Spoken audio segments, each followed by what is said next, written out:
ہوا جو بھی ہے مضمون وہ دکھائیں. جرمنی سے ایک 10 سالہ بچے نے ایک سوال بھجوایا ہے. اچھا. وہ پوچھنا چاہتے ہیں کہ اللہ تعالیٰ نے اگر ہماری یہ دنیا بالآخر ختم کرنی ہے ہاں تو پھر بنائی ہی کیوں ہے؟ یہ جو چیز خود بناتے ہیں ختم نہیں کرتے. موٹریں پل سڑکیں یہ ساری ختم ہوتی ہیں، پھر کچھ اور چیز بنتی ہے.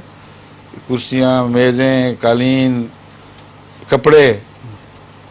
اور یہ بچہ ہے کپڑے کیوں پہنتا ہے کہ اسے ختم ہی کرنا تھا.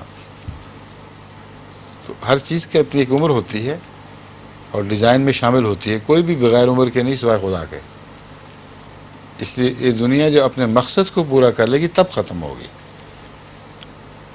آپ موٹر کو جب وہ چلتی ہے اور کام دیتی ہو ختم نہیں کیا کرتے. جب وہ کام پورا کر چکے اور بیکار چھکڑا بن کے کھڑی ہو جائے تو اس کا ختم کرنا ہی مناسب ہے. یہ حکمت ہے. دنیا اس وقت ختم ہوگی جب مقاصد پورا کر کے ایک بیکار سا اپنی ذات کا ایک بوجھ بن جائے گی. ظہور مہدی آخر زمان